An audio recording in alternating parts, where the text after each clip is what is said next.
ஆலயா cotton trending வேட்டிகள் ஷர்ட்டுகள். Aranthangi அருகே 20க்கும் மேற்பட்டோர் பயணித்த திறந்தவெளி சரக்கு வாகனம் கட்டுப்பாட்டை இழந்து சாலையோரம் இருந்த பனைமரத்தில் மோதி விபத்துக்குள்ளானது.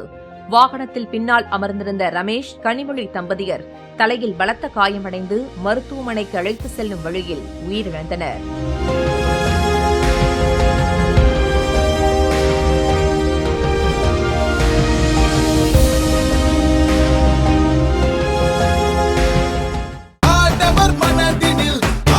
ஆலயா காட்டன் ட்ரெண்டிங் வேட்டிகள் ஷர்ட்டுகள். பிளே ஸ்டோர் மற்றும் ஆப் ஸ்டோரில் இருந்து பாலிமர் செயலியை QR கோடு மூலம் பதிவிறக்கம் செய்யுங்கள். செய்திகளை உடனுக்குடன் பெறுங்கள்.